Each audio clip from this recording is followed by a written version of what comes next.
Welcome to our first Diversitas regional event hosted by California Lutheran University Financial Planning Program and California State University Northridge Financial Planning Program. Diversitas is an event where financial planners and wealth managers come together with career influencers to discuss financial planning with young people and career changers. We have three incredible, successful certified financial planners with us today to share their career journeys and their perspectives in the financial planning industry. Today's conversation will cover importance of financial planning along with the impact financial planning brings to our communities. It is my pleasure to introduce our moderator today, Dr. Inga Timberman. Dr. Timberman is a certified financial planner. Her research is mostly concentrated around corporate finance and financial planning. One of her main goals at CSUN is to increase student interest in financial planning profession. Dr. Timberman is also the founder and president of Attainable Wealth. And my name is Dr. Chia-Li.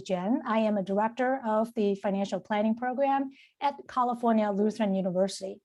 I am a certified financial planner practitioner and maintain an active financial planning practice specializing in succession program management at Value Growth Institute. Our first panelist, Leanne Miko. She is the founder of Equilis Financial, a California and Oregon-based independent fee-only firm specializing in financial planning, investment management, tax and business management services. She has a passion to empower and equip underserved communities. Leanne's work with LGBTQ+ creatives in the entertainment industry. Her goal is to help them stay in the right brain by acting as a stand-in for their left brain. She has committed to human-centered financial planning. Leanne devotes her time to understand the whole person before addressing their finances. This intentional approach was born from the desire to help others create the financial security life she never thought that she would have. Having grown up in a household faced with constant financial volatility, Leanne recognizes the value of financial stability. Her mission is to balance the financial playing field for all. Welcome, Leanne. Our next panelist, John N., is a partner and relationship manager at Abacus Wealth Partners. John is passionate about helping his client gain peace of mind by listening deeply to his client and creating sound financial strategies so that they can do what they love the most. He also serves on Abacus M&A or merger and acquisition team and investment committee. He holds an MBA from UCLA and a BA degree from UC Berkeley. John is a certified public accountant and a certified financial planner. In his free time, John and his wife, Andrea, enjoy spending time with their two children, Nathan and Mia. John is an avid fan of the Los Angeles Lakers. So welcome, John. Thank you for having me. Our next panelist, Rosa. Louis is the founder of Build a Better Financial Future, LLC. He came to the US at age 11 from Dominican Republic. Growing up in New York City and now living in California, Louis noticed the lack of financial literacy in his community, and he was inspired by his parents to work hard and pursue an education. From participating as a Financial Planning Association Next Gen Ambassador and the host to speaking at the Cfp Board Center for Financial Planning Diversity Summit. And he was also being a Cfp Board Ambassador. Louis uses his platform to help spread financial literacy via media outreach, as well as encouraging younger and diverse planners to join and thrive in this profession. He is the host of On My Way to Wealth podcast, co-founder of the Blx Partnership Program, and Latin Excellence, an initiative that seeks to bring awareness to and help close the wealth gap in the Latinx community. Luis was named one of the Investment News 40 Under 40 in 2019, and Financial Advisor magazine's 10 Young Advisors to Watch, as well as Investor Media Top 100 Advisors in both 2020 and 2021. And he was also named one of the 8 Hispanic personal finance influencers to follow for the money advised by the penny hoarder. And welcome, Luis. Thank you, my pleasure. Now I'm going to turn the floor to Dr. Timberman for asking our panelists a few questions. After that, we're going to be open up the floor for all of the participants to participate in the questions. You can put your questions in the chat box and I will monitor your questions accordingly. So Dr. Timberman. Thank you so much. And thank you to all 3 of you for agreeing to be here today and talk about financial planning, diversity, and also how to really change this profession, how to help our students, a lot of which are very diverse and want to increase diversity in the profession. One little housekeeping thing. At the end of the conversation, I'll put a link in the chat. For all the CSAL students, please go to that link, put your name and what class you're in so I can keep count and give it back to your professors. And we know who is here today. I'll do it in about 1 hour. Let me start with a general question for all 3 panelists, and we'll take about 5 minutes for each of you and go in order, maybe in the same order as the introduction. So Leanne can go first, and then John, and then Luis. And give us your own personal financial story and what brought you here, how you started this profession, and how you went from maybe a child, maybe a student in college to where you are today. Give us the real you and how you relate to financial planning and pretty much who you are. Leanne, it's all yours. But how much time do you have? Let's do 5 minutes each, and then we'll come back. Well, first of all, thank you for having me. It's a pleasure and an honor to be here speaking with all of you. I don't think I have a typical, probably, experience growing up with money, as a lot of financial advisors do. Just a kid raised by a single mom who grew up on welfare, not the typical financial advisor that comes to mind when you think of them. And so I knew nothing of money growing up other than it was incredibly traumatic and very scarce. And so what I did know, though, was I had this deep desire to spread knowledge and a knack for finance. I think like a lot of kids, I wanted to be a teacher at some point. And I thought, to me, it was like this idea of financial freedom, right? It was a steady paycheck. It was a pretty steady job. What I've come to learn is a pretty thankless job, unfortunately, and an underpaid job, but it was steady nonetheless. And I always loved this idea of sharing information. And so when I was the nerdy kid in high school who took accounting as an elective, and business classes. And so I kind of figured that I had a knack for things that were related to money and finance, despite not having any experience with it at all. So my junior year of college, I was looking for a job as I was moving back to LA after a short stint at Sacramento State. And I was on Craigslist when it was less creepy, looking through the classified sections, and I saw the heading and it just kind of stood out to me, and it was just CFP looking for part-time assistant. I had no idea what a CFP was, but I knew that I could be a part-time assistant. And so the job description intrigued me. And so I applied. I sent an email with everything. And it was in that interview with that CFP that I had my light bulb moment.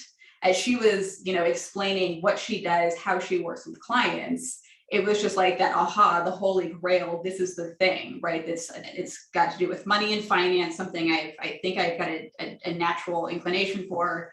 It's working with people. And so fortunately, she offered me a job, and that's really what led to where I am now.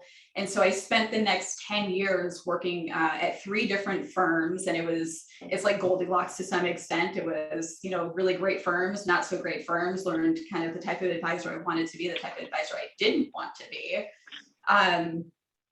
And then, after about 10 years of working for other people, I just had a moment where I realized that I had kind of missed the mark a little bit.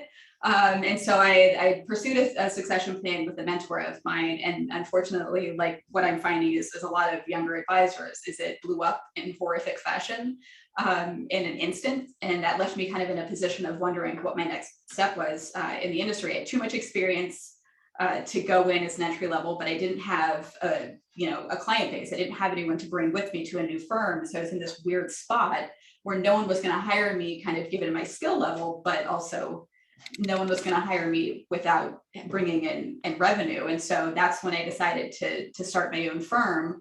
In January 2022 will be 5 years of that, and in of itself has seen its own iteration, and I think that is the beauty of this process, is we get to constantly evolve as humans, as advisors, and figuring out who we want to work with and how we want to work with them.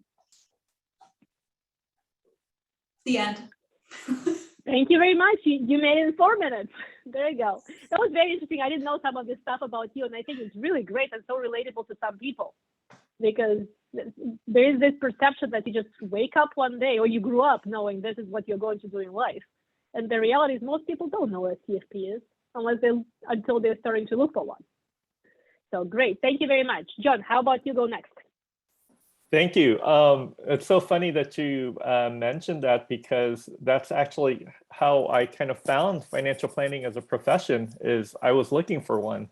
And the people I thought who were financial planners were not.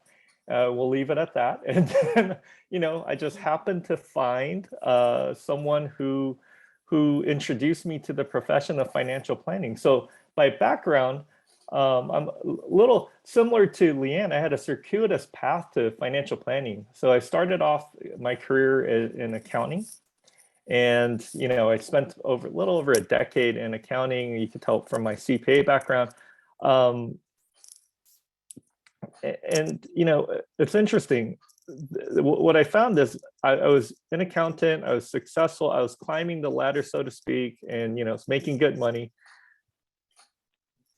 Professionally, I was happy. Personally, I was not. So this was around 2012. My wife and I were expecting our first child, and I was working really long hours, and as big life events tend to do, it makes you reflect on yourself, your life, what you want in the future. A lot of what we as financial planners do with our clients. And as I went through this exercise for myself, none of it involved my current, at the time, my current career path. So I did what will probably make all the CFPs in the room cringe. I quit my very high-paying job while my wife was about 6 months pregnant, and I went back to get my MBA. And while I was there, obviously my goal was to learn as much as I could, but my real goal was to figure out what I wanted to do for the rest of my life. And what I found and what I learned during that time is, up until that point in my career, I had made decisions, all of my career decisions, based on 2 things. It was money and title.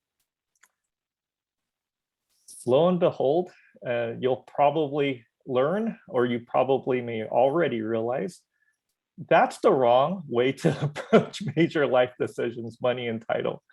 What I realized in that journey while I was in business school was possibly a better way to make big life decisions, was to consider what my values were. And that's when I had a kind of scary moment, when I didn't really know what that was. So I spent about a year really figuring out what was important to me, what I wanted my life to look like. And then I started looking for career paths that might fit those values versus the other way around. right around that time, as they say, when the student is ready, the teacher will appear. At the time I met the person who was the then CFO of Abacus, similar background as me, also CPA. And I'll never forget this. I invited him to lunch. He ended up paying for lunch, but he took me out to lunch and he said, "Do you know what I do every day?" I said, "Honestly, I have no idea what you do." He said, "All that stuff you do as an accountant that you really enjoy doing, I do that for individuals, and then they thank me for it." That's where he kind of lost me. Having only worked in a very, kind of intense corporate environment, that idea that what we do is appreciated and can change people's lives was so foreign to me. I didn't call him back for about 2 months because I just couldn't believe what he said. It seemed too good to be true. But I did take one piece of advice he gave me. He said, "When you go back to school, do me a favor, sign up for a behavioral finance class." And I was like, "What is that?" And of course, I took the class and it completely changed my perspective on the power of what a financial planner can do, right? All the behavioral mistakes that intelligent people, right, make just because of either lack of awareness, lack of information, lack of financial education, et cetera. And it really kind of opened my eyes. So I called him back. I was like, "Dave, hey, Dave, just kidding. I would love to learn more about what it means to be a financial planner." And fortunately for me at the time, Abacus had an opening. It was entry level opening. So I really did take several steps back from a career ladder wise. But I always say, from a life perspective, I took a huge leap forward. And when I was interviewing, I talked about values. I really kind of listed out all of the values I was looking for in a firm. And I found that Abacus checked off all of the boxes I was looking for, and then some. One of the boxes I was looking for in looking for an employer was a company that does good, right? Not just focused on profits, but really looking to make positive impact in the community and society we work in. And Abacus was like, "We're a certified B Corp," which is kind of companies that do good for the world and kind of take it to the next level by showing their commitment in maintaining the certification. So Abacus checked all of those boxes. And long story short, how I got to where I'm at today, I got incredibly lucky, is the truth. When I came on board at Abacus, about 9 months into my tenure here, an opportunity opened up to step into the role of succeeding a founder we had just acquired, somewhere 6 to 9 months before, right around like the time I started. And I had the opportunity to step into his shoes and kind of take over his book of business, book of clients. And I would say that's really helped my career at Abacus. I was lucky enough to do that transition successfully, and just kind of grow my book of business, if you will, from there. Thank you very much, John. Again, some of the stuff I didn't know about you. And I'll come back to some stuff you said later if we have some time, because I would like to know more about the value part. Louis, you're next, please. Yeah, thank you for the opportunity to be here. I'm super excited. It's fascinating listening to Leanne and John. I've hung out with Leanne, and I'm learning new stuff about her. Like, oh, wow. And what's cool about it, some similarities, as I'll share in a minute. So I was born and raised in the Dominican Republic. For those of you that don't know, it's a small island in the Caribbean. It shares the island with Haiti. So it's 2 countries in one island. My first language is Spanish. So I was there until age 11. And then we moved to New York when I was a kid. Growing up in the Dominican Republic, in my case, was really more about just survival. There was I never knew of what a financial planner was. At best, my parents had a savings account at some point. They never owned a car, never had life insurance, never had a job that offered a 401k, none of that stuff. So all I knew about money was that it was something that was definitely scarce, right? hard to obtain, which is why my family decided to move to the United States. And there were 6 siblings of us. I'm the youngest of 6, plus my parents and my grandparents. We all came slowly but surely. My father had to come 4 years ahead of us in 1987, and then we followed 4 years later. So I used to see him like once or twice a year. He would travel. I remember when we first got to New York, it was, he rented a room in somebody's house, so we all couldn't fit. So he had to send like 2 of my sisters to some family member's house, and, you know, just trying to paint the picture for you of kind of like how I grew up, right? So stayed in New York City up until college. I didn't know what I wanted to do with my life. I kind of knew I liked numbers and I liked people. So I was thinking maybe teaching, but the school that I went to didn't have a program for that. So the closest thing I found was economics. So I had a degree in economics. And even when I graduated, I still didn't know what I wanted to do. You know, now I have a BA in economics, and I have no idea what I can do with that. And I was working in a mailroom as a mailroom clerk when I was in college. And I was just like in charge of making copies and sending out faxes. A lot of you probably don't even know what a fax machine is at this point, which makes me feel super old. But the receptionist there happened to know a CFP professional, and she knew that I graduated college and I was looking for work. And he happened to be looking to expand his business. He was actually partners with a CPA, a certified public accountant.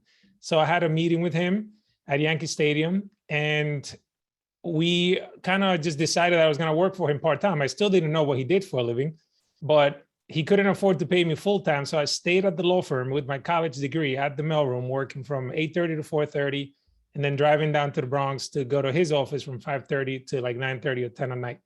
And I got to sit in on a lot of client meetings. And it took me a while to figure out what he did, because every client scenario was different. And then it just dawned on me, like, this guy's like helping people solve problems and plan for their lives, and he's getting paid for this advice, but it was just so foreign to me.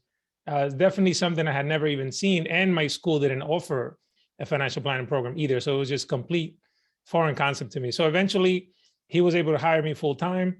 I came on board with him. Now, he kind of created a one-stop shop in his firm, so that we're doing taxes, investment management, financial planning. And I even ended up getting like my mortgage license, and I was doing mortgages for the clients of the firm.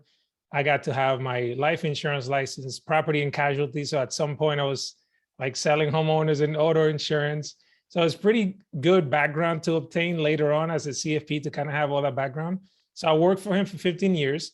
I did have a handshake successor agreement with him, which ended up blowing up, and it just ended up not happening. So my wife switched careers, which is why we moved to Las Vegas for about 5 years.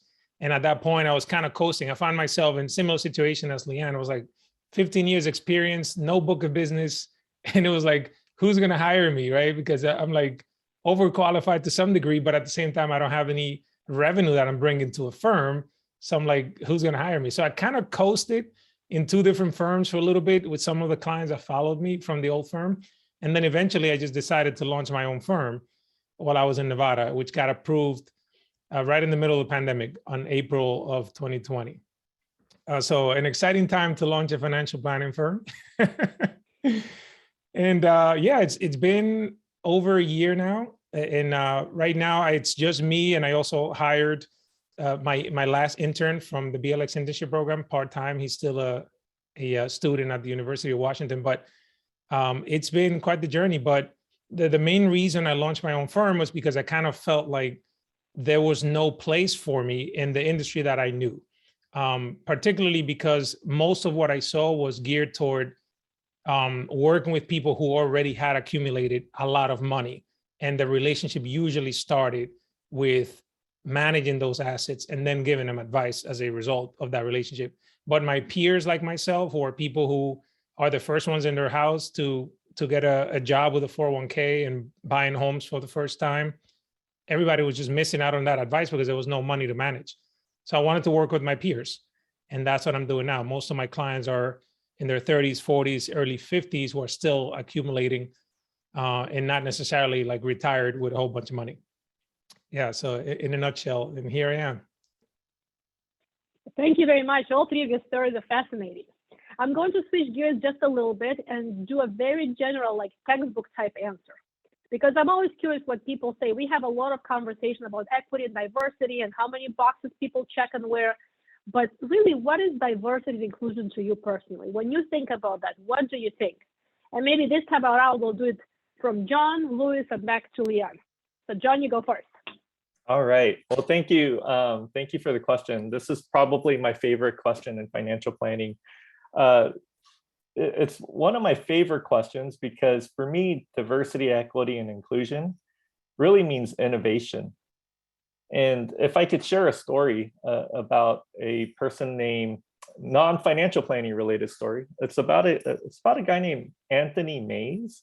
I don't know if any of you had heard of him, but he got a little bit of press a few years back for a story he put on BuzzFeed called Going from Compton to Google.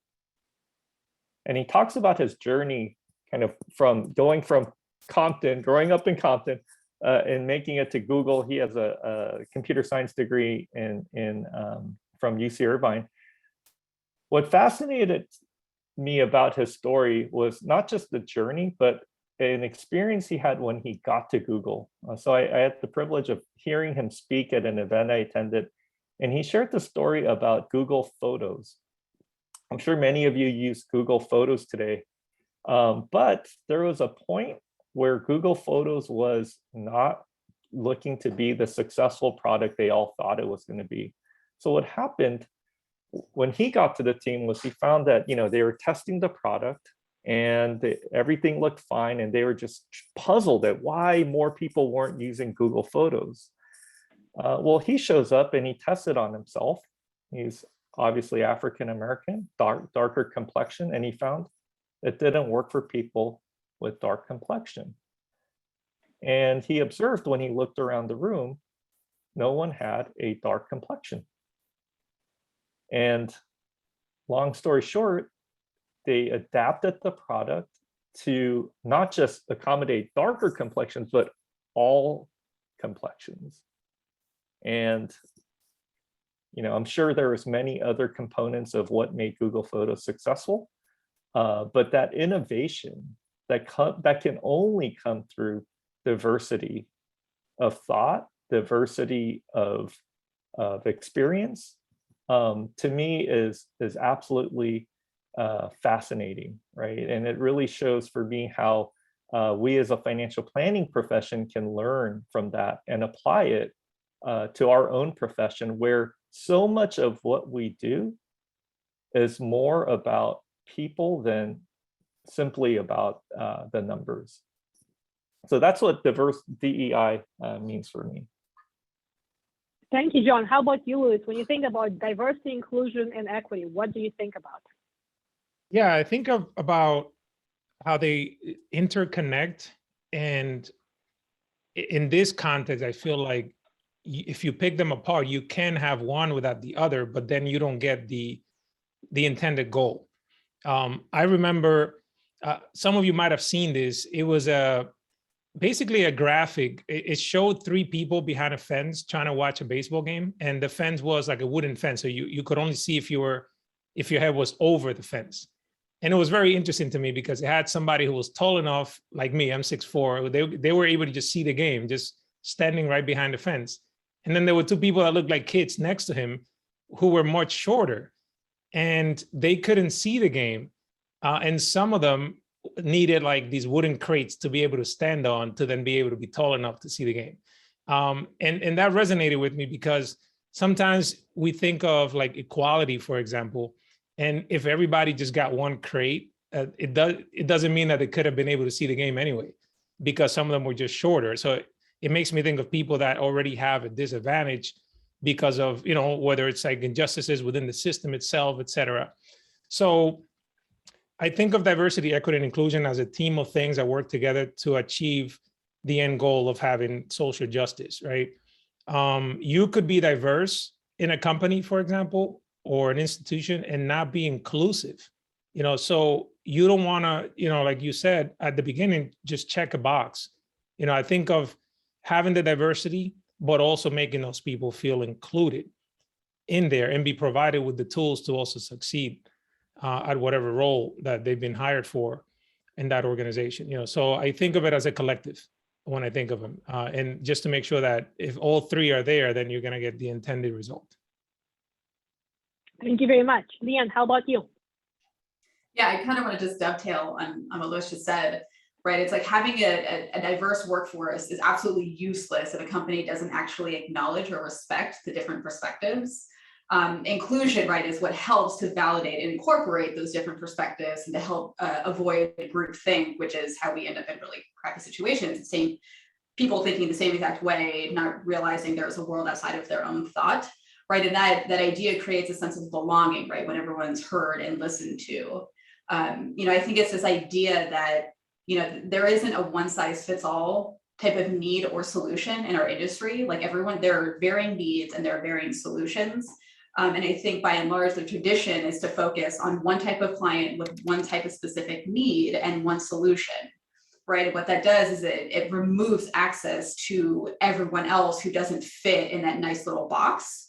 And that's the big part of the problem, right? And so I think we need to acknowledge and highlight our differences to bring more folks to the table, both the client side and the advisor side. And so then we can start making the real change, economic inequality, et cetera, right? And we all have a unique yet shared experience with wealth to some extent, or the lack thereof.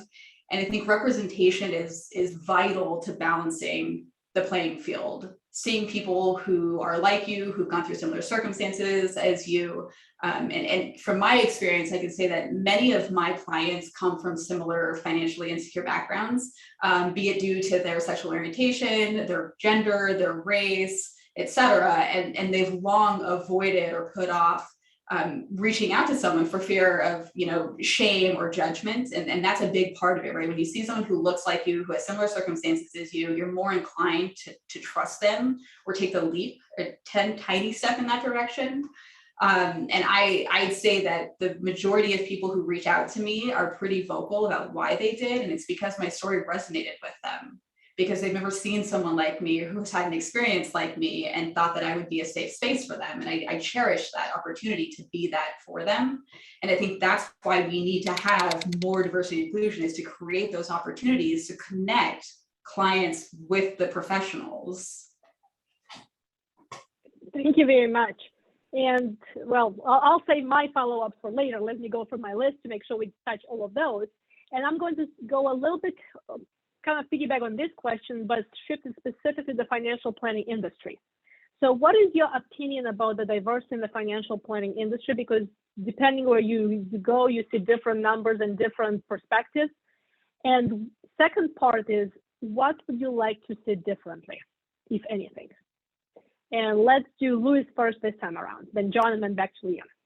All right. Well, I'm hopeful about the future of the profession. However, I do feel like the needle is moving very slow. I was looking up the Cfp Boards Stats as of 2019. There were 88,726 CFP professionals at the end of 2019. Which was an increase of 2.7% over the year before. Out of those, 23.3% were women. The number of Blacks were 1.68%, and Latino or Hispanics were 2.46%, and biracial were 0.028%. Now, every year, we do see a slight increase in these numbers, but I feel like it's just not catching up to the representation of the population in and of itself. So what I'd like to see is larger numbers so that we can move that needle a lot faster, because I find that unfortunately, let's say in the example of Blacks and Latinos, make up the smaller number of CFP certificates, right? But then they also make up the majority of things when it's not convenient for them, like the majority of people that are incarcerated, for example. Right. So that when you combine that together, it's like there's such a gap, so we need more people, like Leanne was saying, that people can look at themselves and feel like there's a safe space for them not to feel judged and be able to open up and talk about their mistakes or their money mistakes, et cetera. Because not everybody's going to fit the traditional book, when you look at just financial planning in general, right? There are things that are just completely different based on cultural norms and people's upbringings that are different, Is there a second part to the question that I didn't hit on? What would you like to see different in the profession? Yeah, so I'd like to see just the numbers growing faster. That'll make me a happy man. Do you have any suggestions how they can make that happen? Absolutely. I mean, one of the things that I'm doing, for example, I guess is a great opportunity to talk about it, is I'm one of the co-founders of the Blx Internship Program, which was founded last year. We are actually entering year 2 now. And this program is designed to help Black and Latinx students and career changers enter the financial planning profession, particularly with a paid internship in a fee-only financial planning firm. So some of the requirements for the firms are they have to be willing to work with a virtual candidate. They have to be willing to pay at least $15 an hour for 15 hours a week for 8 weeks during the summer minimum. And the reason we created that was because we realized that one of the barriers to entry was money. Like when I was growing up, I didn't have the luxury of having an unpaid internship. So that's one of the things we realized that we needed to step up, was having more firms. We have a lot of firms that just tell us that they didn't know where to find the talent, right? They just didn't know where to look. A lot of the people that ended up with internships were just like kids of clients of those advisors at the firms. So now we're kind of helping eliminate that barrier and say, hey, here's a pipeline, and people are able to participate if they're getting paid in it. And also we chose fee-only firms because they're focused on planning, because another barrier was we found that a lot of people were entering the industry via a sales job, whether it was like selling life insurance, et cetera. And not that these products are wrong, but when the focus is solely on pushing the product, then you're really not being exposed to true financial planning that could be life-changing for people. So that's one of the ways I'm going about it in terms of helping grow the numbers and doing panels like this.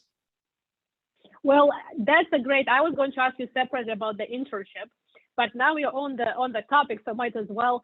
Can you give us some numbers from last year and then where you're in the process this year? Yeah, absolutely. Last year, we had over 100 applicants. We had 26 firms participate, 38 interns were placed. Shout out to Abacus, actually, John, thank you so much, because Abacus was one of our biggest supporters. They actually took on 5 interns and hired, I believe, like 4 or something like that. So it was amazing. So out of the 38, the 20 of them got job offers, either part-time, full-time, or an extension of the internship. So they're pretty solid numbers, So this year, we're in year 2 now. The applications are open.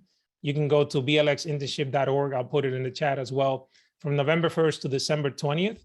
We do have a team of professionals that actually speak to every candidate, every firm. They match them up and then work behind the scenes to just create the best possible match for the firm and the intern to create the best possible experience. So our goal this year is to get 100 interns or more placed in internships with fee-only financial planning firms. And is that the link also for the firms or just for the interns to go to? Do both parties go to this link, or do the firms have to go to a different link? When you because go some to people Blx ask me what to go, yeah. Yeah, you can go to the same website, and then when you click apply, then there are separate links for the firms. Existing firms that already participated in the program have an easier streamlined process. There's a link for new firms, and then there's a link for interns themselves. Excellent. So hopefully you'll get 100 students apply and 100 placements at the end. That'll be amazing. Excellent. Yeah, okay. All right. Excellent. Okay, let's go to John. John, how about you? What is your opinion about this profession, diversity in this profession? Yeah. Before I answer the question, I just want to piggyback on what Louis and you had a conversation on the BLX intern.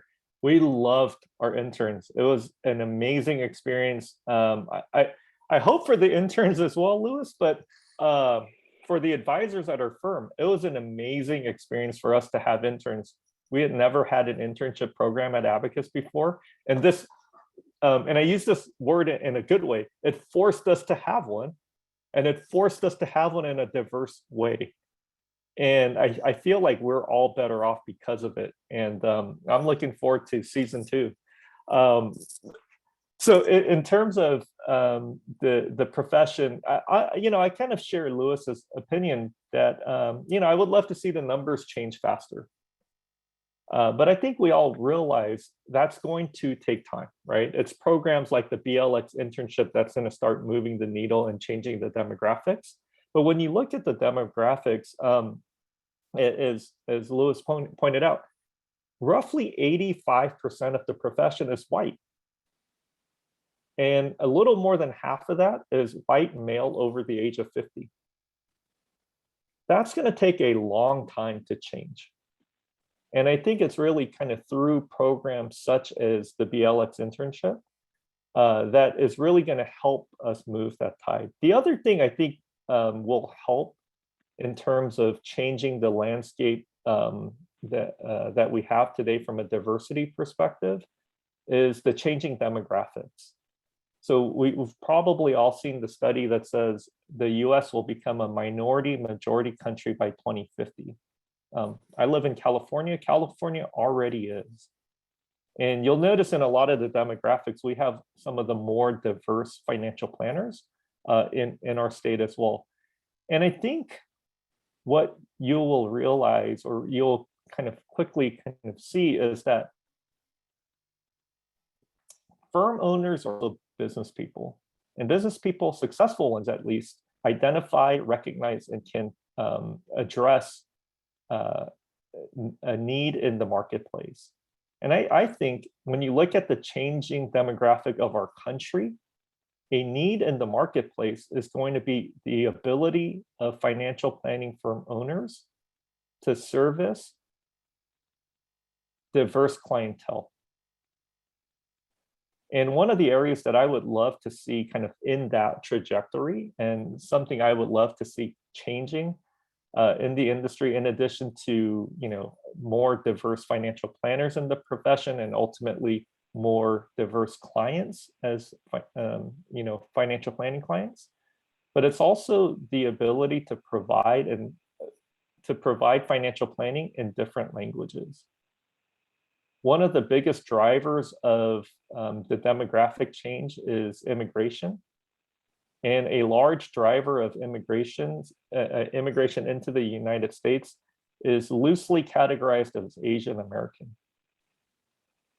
And when you think of Asian American, you may think, your mind may immediately go to some of the larger Asian American groups, such as Chinese or Japanese or Indian. But one of the things that is important to know about the Asian American kind of diaspora is that we are not a monolith. And there's several dozen different races categorized under Asian American, and they all pretty much speak different languages. And without the ability to provide financial planning in different languages, you miss out on the opportunity to service a really large and growing segment of the population. So that's what I would love to see. Definitely more people, different people of different backgrounds, and greater diversity from that standpoint, but also technologies and that ultimately help planners provide services in greater in more diverse languages. I don't know, maybe the metaverse thing will solve it, but I would love to see, for like an example I thought of the other day was, what if we could use a software like eMoney, for example, which we use at Abacus, if we could provide some of that in different languages, how much more powerful would that be? Thank you very much for a great answer, John. Leanne, what's your perspective? My perspective is that there's a real lack of it. I don't know if it feels like time stands still, but it doesn't feel like a whole lot has happened, in my 15 years of doing this. But John's point is absolutely spot on. When you've got the vast majority of advisors or this one demographic, it's really hard to change that. And if I could be so blunt to say, it's almost like the older white advisor who is just like holding on for dear life and is like 80 years old and doesn't want to give up the business and pass it on to the next generation. I just pass the baton and be done with it. And it's like that. I think that is what holds up a lot of it, right? You've got a lot of these older white advisors who just aren't willing to pass the baton, and it clogs up the system and it creates roadblocks there. I think, sure, we see a lot of marketing efforts and public attempts at creating a more diverse and inclusive profession. To me, a lot of them feel like a Band-Aid or a hollow attempt to appear as if it's a priority. It doesn't seem authentic by and large. And I think you see that, right? You've got companies that are kind of parading around their diverse workforce and they're putting them on their brochures and putting them out there. But you see those employees still quitting in droves because they're not feeling valued, right? It's the idea of, right, the token diversity hire, right? Where it's sit here, look pretty, but don't speak in meetings because that's not what you were hired for. Like your opinion doesn't matter, but having you here does. And I think there's just a lack of authenticity in a lot of the efforts that do exist. But don't get me wrong, there are also things that are very positive, right? The Blx internship is in my opinion, a massive game changer that is going to have a huge impact because, the excuse, oh, there's just no one in the pipeline or there's no pipe, like BS. That's clearly not true anymore. I think more can be done, but I am, I want to stick with Luis on this, want to be hopeful. Like there's hope, there is hope. We just need that older generation to see you later. To retire. That's not the word I was going for, but yes. Yeah. So Inga, this is Thank you. Chia-Li. Can I just plug in something? Sure. Yeah. I know Anna from Carson coaching group is in here, so I wanted to just put a plug in. So other than the Blx internship program, this is such a valuable channel that you created. And by the way, I did complain that to the CFP board, so we'll see what they will do about it. But I also want to mention that in Carlson's group, they also have a foundation. They are not necessarily just to help people get into the internship. They wanted to make sure that they could actually sustain a good career. So they come up with some sort of scholarship program to make sure the students who is in the interns program has necessary mentor. Then when they actually enter the actual career, they have necessary coach to help them be successful. And they are able to pick and choose what career path that they want to go. So I just wanted to do a little plug in. I think that in the profession itself, many pockets of people are doing something. And I think that collectively doing something, it would just help this industry move a little bit faster. Maybe a little bit slow now, but I think it will move a little bit faster if more and more programs like that available. And I really hope the CFP board pushes along a little faster too, because they have the ability and the resources to do it. Yeah. Thank you very much for that. All right, now it's story time. So we are going to go through all of you, and hopefully you can think of either, it could be positive, could be negative story when it comes to you and diversity specifically, and that's either to motivate our students or to excite them or to give them some good advice for the future, as a lot of our students are very diverse.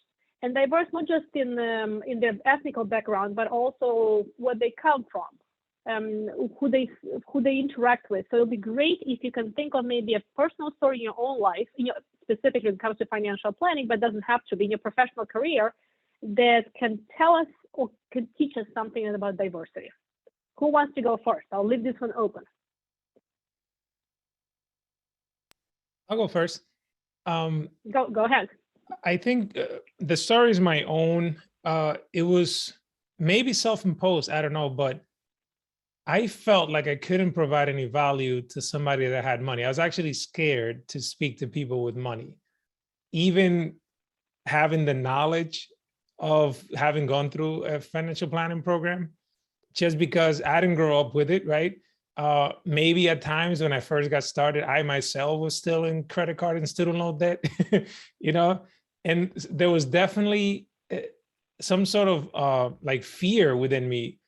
And I just wanted to say to the students, like, you can still bring value to a conversation, even if it's somebody that's older, that have more money than you, with the proper guidance from a mentor and the knowledge that you've acquired in school, you can learn those technical things, but I feel like there's more things that are not teachable necessarily, like having empathy and just truly learning how to listen, sitting down with a client or a couple and just have them feel safe with you, non-judged, be able to tell you the problems.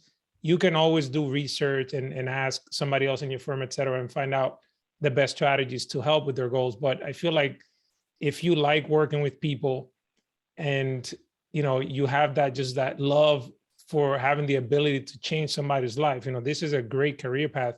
So don't be as scared as I was to talk to people with money if you happen to find yourself in that situation, because you do have a lot of value to bring. How did you get over the scare? Was it just experience and do it many times? Yeah, it was something that John had mentioned that the gentleman who was talking to at Abacus told him it was getting the thank yous. Over time, when you get enough of those, you're like, oh, wow, I must be doing something right. And then you use those to, yeah. Don't undervalue how much you can actually help somebody else. Yeah. Thank you very much for the story, Louis. Leanne, how about you? Yeah, Louis, as you were saying that, I felt that so deeply in my core. I had jotted down some notes about this, and I was thinking through kind of this idea of like where I am now and where I started. And I had a lot of fear around sharing my personal story because that exact same reason. I was like, why is anyone going to trust me? I grew up on welfare and had nothing. Like, why would anyone with money be like, oh yes, this one, she's the one, she knows how to manage resources in abundance. Right. And so I felt like for a long time I had to hide who I was, and it felt bizarre. And I joked, I had multiple personalities. So there was like the professional buttoned up work me, which was Leanne. And then there was like the real me that like friends and family and like knew, and it was Miko, right? My last name that everyone calls me that. But like, I felt like I had such a divide in who I was, and I had to be this version of myself in order to succeed in this.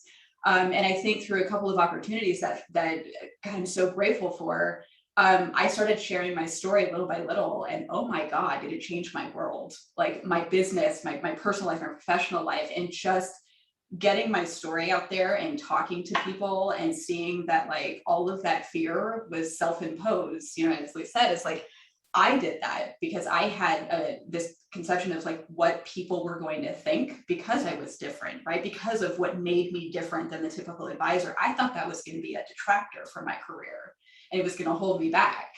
And suddenly it was propelling me forward at like warp speed. And I was like, oh my God, why did I run from this for so long? And so it's like this idea of embrace who you are and know that in that is strength, and in that is your connection to other humans, and in that is what's going to make you an incredible advisor and it's going to make people want to work with you, are those things that maybe you think are a little bit different than what is traditionally defined as like the financial advisor type.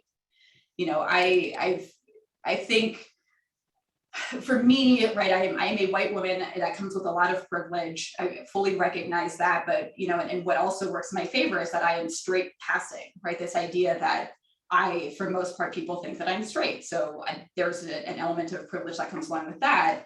And so that gave me the space also to navigate interaction safely within the industry, within life, right? And so kind of downplaying and hiding even that element of who I am as a queer woman my entire career, that was a whole other element, right? Beyond the growing up poor and not having money. And so I think that's another element of the diversity of being able to kind of step into that at my own pace. But don't get me wrong, there are still people who cannot wrap their head around the idea of a woman who is attracted to other women. And it has landed me in some very uncomfortable situations at conferences, to the point where a couple of years ago, I wasn't engaged or married at this time, but I went and bought a ring to wear on my wedding finger to avoid all of the really uncomfortable and unwanted advances that I would get from men if they knew that I was queer. All the questions, the discomfort that comes with it, like that's the extent, right? Like if you don't see or humanize those differences, it leads to some really uncomfortable situations. And fortunately, I think as humanity is evolving, we're getting a little bit better at that.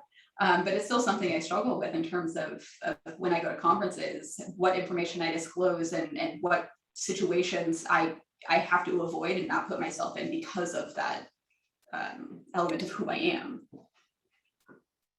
I really appreciate both of those parts of the story. And the first one, of course, when you told me the personal story, I actually didn't know it about until today. It's like, yeah, I want you to be my financial advisor because you're different. But for the longest time, you did not want to disclose that. So I thank you very much for that. And for the second part as well. I am going to ask another question now to everybody. And Louis already talked about this a little bit. So if he wants to add more, please feel free. But otherwise, I'll go to John and then to Leanne. What are you personally doing to try to make this profession more diverse in whatever diverse way you want to approach it? So John, you go first. Thank you. I think, you know, Louis mentioned it earlier, speaking at any opportunity I can certainly is one of the things I try to do. And really, I think one of the reasons I do that is something I heard Jerry Seinfeld talk about. He said the only reason he thought he could become a comedian was because he saw Jerry Lewis, who was also a Jewish guy named Jerry, on TV being funny. And so he thought, my name's Jerry, I'm Jewish, and maybe I'm funny. And so a amazing career was born. And so, you know, for me, I think the see it, be it is so important. Some of the things I'm doing, in addition to kind of speaking and engaging with students, any opportunity I get, or anyone who's interested in career shifting into financial planning as a profession, is I'm working with NAPFA, which is the National Association of Professional Financial Advisors, as the co-chair of their DEI committee. I just stepped into that role this September. And we're working on a lot of exciting things this year, one of which is engaging with students. So certainly if anyone is interested, of the students that are attending that are interested in volunteering with the professional organization, please send me an email or connect with me on LinkedIn. Be happy to have you on board. In addition to working on the DEI committee with NAPFA, I also lead the Asian American Pacific Islander Knowledge Circle with the FPA. It's a knowledge circle that we meet on a quarterly basis to just talk about issues and challenges and that we as an AAPI community are facing. We've had a few in the last year, and creating a safe space for us to interact and learn from each other. Thank you very much, John, and for always showing up when we ask you to show up and talk to our students. It's my pleasure. Thank you. Leanne, how about you? Yeah, I think, you know, more recently, I was part of the Blx internship. I had an intern over the summer. So trying to do what I can in that respect. And right now, I'm gearing up to make my first actual hire. And so I'm trying to be incredibly intentional with who I hire, who they are and what they bring, just kind of for my, you know, little nuclear circle there. I also am very intentional with making myself available to other advisors, career changers, and even, you know, college students. And I set aside time every Friday for what I call talk and shop. And so basically anyone can schedule an hour with me and just help me with questions and ask me things. It's not, you know, an unlimited, I do it all the time, it's, you know, schedule permitting, but I want to make myself available. You know, I don't fancy myself the smartest or, you know, greatest of all advisors, but I think you know, after 15 years, I probably have a few nuggets of wisdom that I can share here and there. You know, and being part of, you know, calls like this, you know, anytime I'm asked to like volunteer, you know, I was part of the retreat task force a couple of years ago. And so advocating for getting more diversity of speakers, right? And so getting more BIPOC folks, more LGBTQ folks, and not just to talk on DE&I, but to actually talk in their respective expertise, right? So bring representation to talk about, right, their expertise, whether it's stock options or this or that. I'm trying to create more representation in that manner as well. And just showing up for people and supporting and being anyone's cheerleader, really. Thank you very much. And a lot of how people become better in this career is just talking to others who's been there 5 years before them and learn something useful. So keep doing that. Luis, I'll come back to you because I know you do more than just the internship. I know you have a podcast, and if you'd like to add something else, please do. Yeah, absolutely. So one of the things that I did was became a Cfp Board Ambassador, and that has allowed me to write articles about personal finance, financial literacy, also be more out there in terms of industry stuff. So I'm doing calls like this, being part of D&I panels. I was also the president of the XY Planning Network Diversity and Inclusion Committee as well. I'm involved with the Financial Planning Association Latino Circle as well. And yeah, my podcast is called On My Way to Wealth. And I basically talk about personal finance stuff that people deal with on their day-to-day lives, because obviously, since it's just me, I can't work with everybody, right? But at least I'm able to share information that people can listen to and just maybe grab a nugget here and there to better their lives. And I think something Leanne was talking about really spoke to me as well, just making yourself available is very important. So I do have on my website, one of the options to, so you have clients, prospects, and collaborative professionals, which includes students and career changes that may want to just pick my brain. So you're able to grab an appointment there, usually on Fridays as well. And yeah, I'm here as a resource. So I was also part of the Cfp Board Mentorship Program for a little while as well. Now things got so busy with Blx and stuff, so I'm not doing that particularly, but at least I'm trying to do enough out there so I can still give people one-on-one stuff if they want to just grab some time on my calendar or listen to the podcast. And also there's an initiative I have called Latin Excellence. It's latinxmovement.com.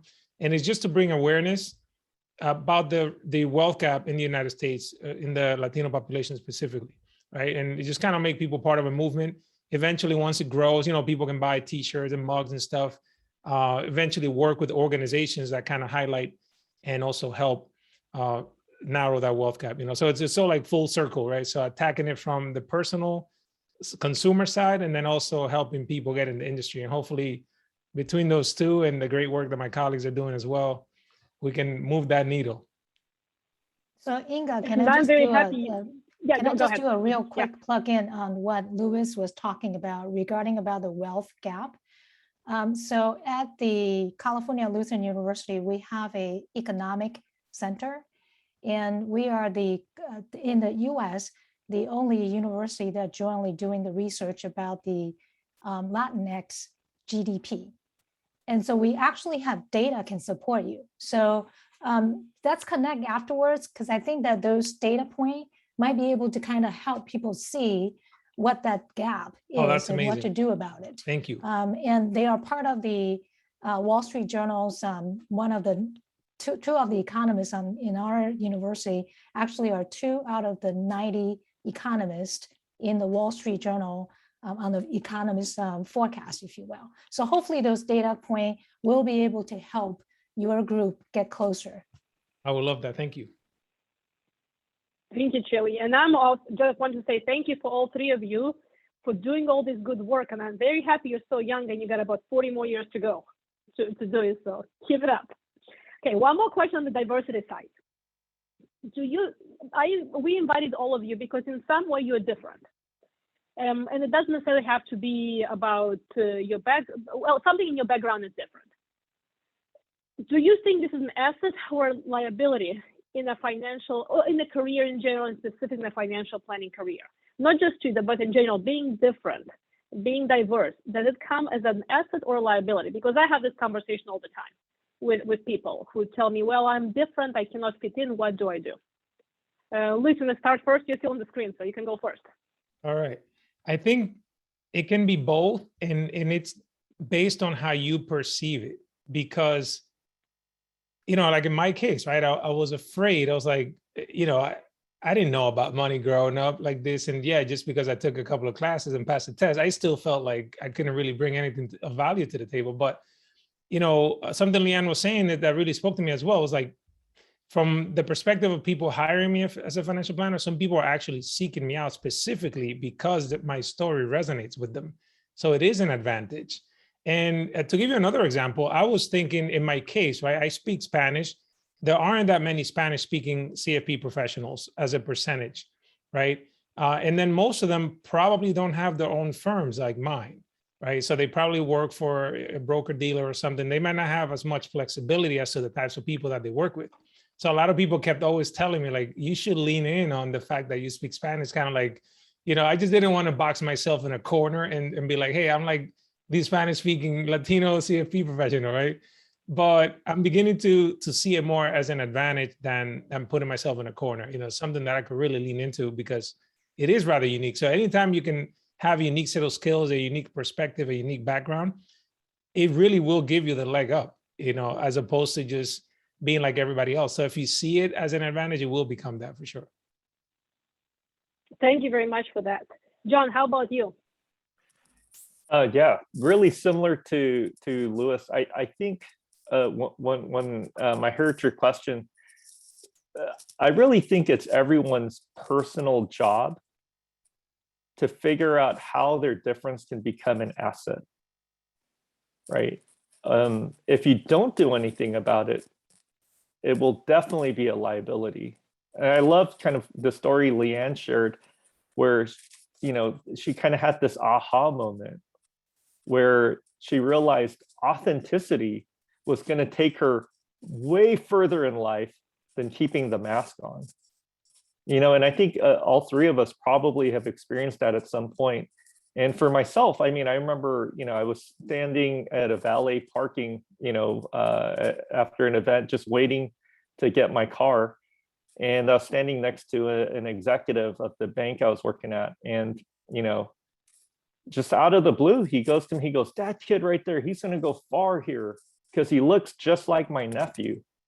You know, you could probably guess I look nothing like his nephew and will never look like his nephew because of my heritage. And, you know, to really kind of hear that and realize that, look, there will be opportunities that aren't available to me because of what I look like, and realizing that I can either take that experience and be happy with whatever I get in life and just, you know, put my head down and work, so to speak, or find a different path, find a path that values my difference, find a path that values my life experience, find a path that promotes me, encourages me, and champions me. That's my job. That's not anyone else's job. And so to me, I think your difference, it's your job to find how your difference can make you an asset for the organization that you ultimately go to work for. And just having just one other kind of piece to that, I think, you know, one of the things that I really hear from Louis and Leanne is that life experience, the diversity of your life experience, make you a much better financial planner than just getting A's in all your classes. I apologize to the two professors on the call here. I encourage everyone to get good grades, but really life experiences will make you, set you that much apart from just, you know, every other financial planner. Thank you very much, John. Leanne, what's your perspective? Yeah, I mean, I think, John, you said it so wonderfully, right? It's this idea that no one's going to advocate on your behalf. It's really up to you to advocate for yourself and to understand kind of what you can use as an asset and what makes you invaluable, and being able to present that to people. I mean, I personally think, you know, having differences is a huge, you know, asset, right? Avoid groupthink, avoid that tunnel vision, think outside of the box. Is one of our values at the firm, is think big, right? Think outside the box, think differently. What can you do differently? Sadly, I think to the wrong people, your differences are a liability. And that's where the pitfall is trying to figure out where the line is between that authenticity and who truly is going to value those differences and in the right ways, and then falling into like some of those people who are a little unscrupulous or who maybe are not going to see it necessarily the way you do. And I think there's some trickiness in navigating those decisions, like when you're looking for jobs or what have you. But I think being fully you and advocating for yourself is the best thing that's going to get you that step ahead in your career. Thank you very much for that as well. And I completely agree. I mean, I can tell you a personal story. For the longest time, I was uncomfortable being the only female like I went for 4 years of my PhD, with at one point being the only woman in the whole program across 4 years, until I was in the job market. And I remember, I think they made a completely inappropriate remark, like, it's so good you're a woman. If you're Black, you'll be even better because I can check 2 boxes. And until that time, I was very uncomfortable. And then, you know what, you were saying it like this, but I'm going to go with it and say, now we can get hired to make a difference in somebody else's life, just because I'm different than you are. So thank you very much for your story. And I am going to ask one last question before we open it to all the students. And this one is not diversity related, but I think it was Chia-Li's idea, and it was a great idea. Give us one piece of advice you'd like to leave our students with, like the most wisdom you can give us, so they can take it and then somehow apply it to their life. Luis, you want to go first? Absolutely. One thing is to get involved in industry groups. There's a lot of like Facebook groups out there that are free to join, like the Financial Planning Association, Next Gen, XY Planning Network. There's a lot of groups like that you can join to kind of just be in a group with like-minded professionals. And you might get paired up with somebody that already has done what you're looking to do, so that you don't have to reinvent the wheel. And there are people that are very helpful. You can post a question there, they can respond right there. I've gotten study group buddies from these groups as well. If you could attend an industry event, some sort of conference, if you're able to, I would highly recommend that you do that, because the types of people that you meet in these groups could become like such a resource and friends to you throughout, like mentorship that you can get out of there. Go to the like cfp.net and they have a mentorship program that can give you a leg up. Unfortunately, our industry doesn't have a direct path per se. Like if you want to be a lawyer or a doctor, you kind of have a much better idea how to go about those things. Financial planning, investment management, et cetera, there has so many ways that you can enter. So if you can pair up either with people or a person that can help guide you, it's going to be invaluable to you. So get involved in groups and get a mentor if you can. Thank you very much.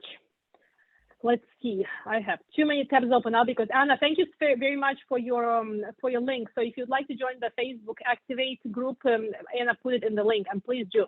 I just did. So, John?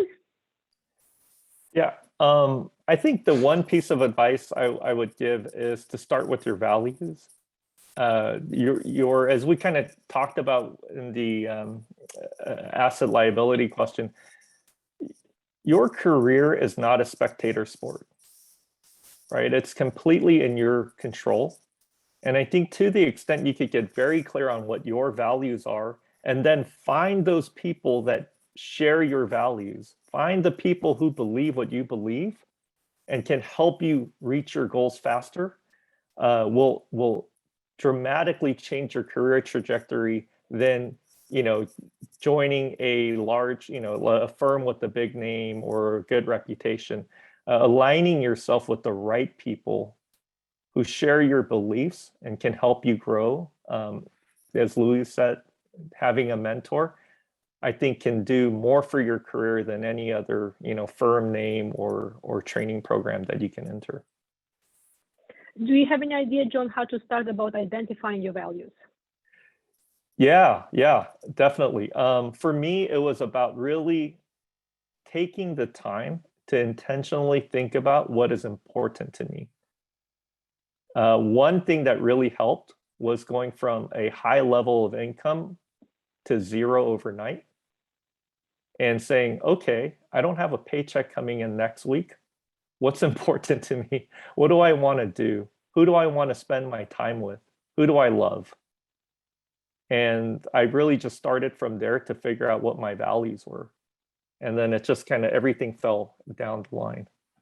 And it may sound weird to think about your personal values, from a corporate setting, but I think it's so important, because when you have misaligned values and you're working in an environment where people don't believe what you believe, and you're spending 40 to 60 hours a week there, it's not a happy place. I could tell you from experience. It's so true. Thank you. Leanne, how about you? I mean, I want to echo what John and Louis said. It's talk to as many people as you can.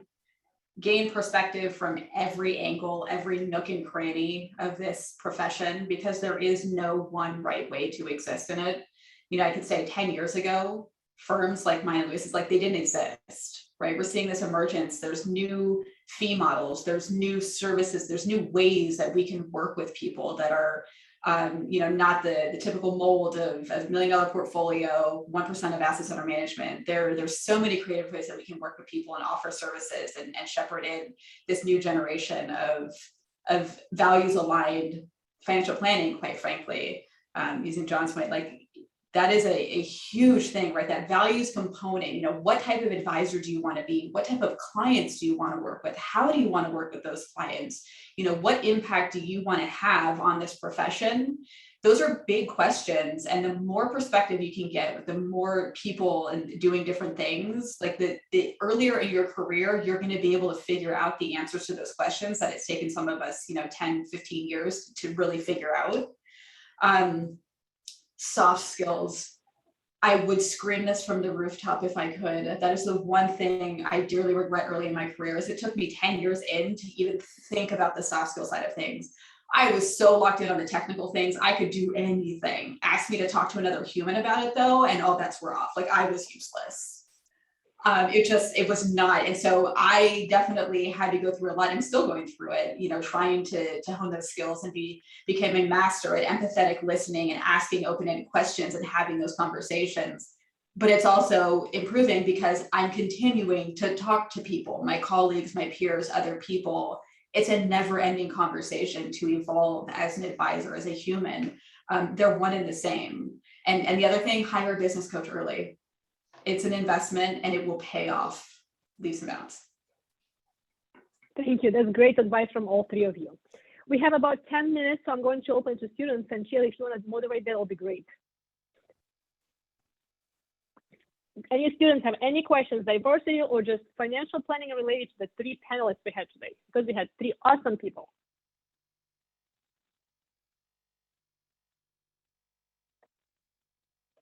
I have a raised hand. Kathleen Young.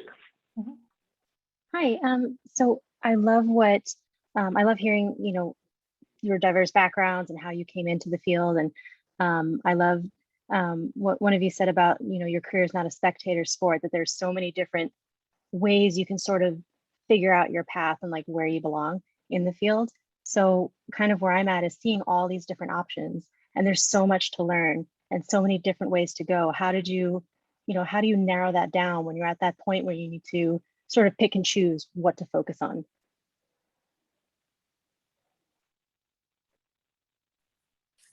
I'll go first on this one. Kathleen, thanks for the question. For me, it really came down to values. You may quickly realize there's some 15,000 RAs in the country, and it's really hard to figure out where you might want to fit.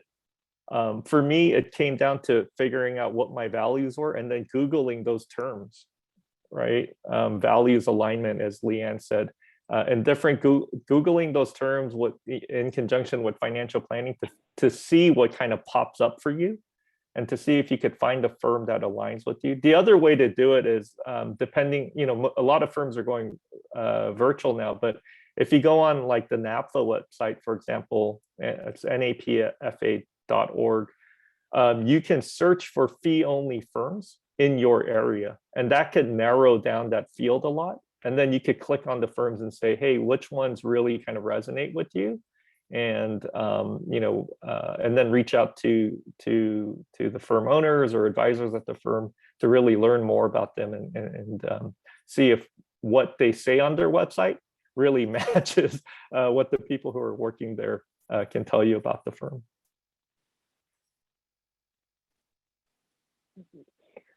Luisa, Leanne, anything else to add to somebody who's about to graduate and is trying to figure out where to go and has a lot of choices? I mean, I go back to having the conversations with people, but I recognize there's a step before having the conversations, and it's finding those people and who they are. John's point, the values alignment, do you want to focus on investments? Do you want to focus on planning? Do you want, if there's a specific area, right? So there's the Kinder Institute has the Registered Life Planner designation. any advisor who has that, right, you can go on their website and seek them out. So it's almost like finding the organizations where maybe there's an active listing of advisors who focus in this one area that you're intrigued by, and going on that and just looking at people's website. Starting the conversation, it just takes one conversation with a relatively seasoned advisor to give you a great starting point, I think. When people reach out to me, I'm trying to give them every perspective. I will fully admit I'm absolutely biased towards fee-only independent firms. Not even going to sugarcoat that one. But I'm still aware that other options exist and they could be a good fit. And so finding that one person to ignite the conversation, to help you understand because they've been there, that is the key. That's the doorway to the rest of the information, because typically they have that industry experience to understand the nuances, the differences, et cetera, to help point you in that next direction.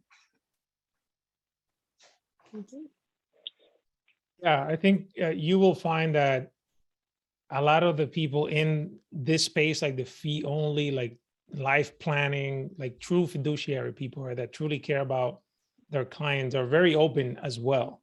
And very likely if you reach out, whether it's LinkedIn, send them an email, or they make themselves available on the calendar, they'll be very likely to want to engage with you and share their perspective on which way you should go. It's kind of like when you build in a financial plan, right? Think about the end goal first and then work backwards from there. I think the sooner that you can identify what it is that you want to do, the better, because sometimes it does take a very long time to figure it out. But if you can start thinking about what it is that you want to help people with, think of what problem exists out there that you want to help solve. And then that may help you determine who you want to work with. And that will get you to a firm that has the same values aligned. Get your education, right? Like your experience on somebody else's dime. So, don't graduate college and then just launch a firm either. But you might be able to work with firms that at least have similar values to what you're looking for. You get your experience, and maybe eventually you create your own thing, because like Leanne was saying, like firms like ours didn't exist 10 years ago. In fact, it was never my dream to open up my own RIA. I kind of felt like I just had to. I never sat there and say, wow, like I dream of owning my own firm. This is not easy, especially when you're solo, just wearing all the hats. It was not something that I set out to do. Right? But if it doesn't exist, just know that you could create it too. So you're more likely to be successful if you go that route, if you're actually solving a specific problem for a very niche group of people, because then you become the expert known for that one thing, right? And you might even get referrals from other planners that just don't help the people that you help, so something to keep in mind. Thank you. And I appreciate all of your. Something else to that is that don't feel bad about reaching out. I know we kind of feel like, well, these people have lives and they have jobs and they're busy. Don't feel bad, because these people want to help you out. And you spending 20 hours right now up front is going to be so much more valuable than trying to figure this out 5 years down the road. So approach it as a full-time job. Your job is to figure out what you want to do in life, and then go and harass everybody around until they talk to you and help you out. Because we will, if we can. I love that. I love seems to be the add, common, thing to reach out to people. Also, I want a T-shirt that says "True Fiduciary" on it. That's awesome. Just to echo two points real quick, to what Inga, you said, john@abacuswealth.com, email me, I will get back to you. Something, Luis, you mentioned that people always find surprising, I think, about our profession, especially kind of the fee-only world. We do refer clients to each other. And it's very much more, it's more collegial than combative. Right? If I think a client is not a fit for me, but a great fit for Luis, I will pass them along happily and not expect anything back. So yeah, absolutely. One of the things that was really refreshing to see, like when I go to these conferences, like we were not looking at each other as competition at all. Mm-hmm. It was all like a collaborative effort. Hey, yeah, you specialize in stock options? I have a client for you. Plain and simple, just like doctors do, right? Your orthopedics, it's not gonna fix your heart, right? So Thank you very much. Do we have time for one last question? Anybody else wants to ask one more question before we wrap it up?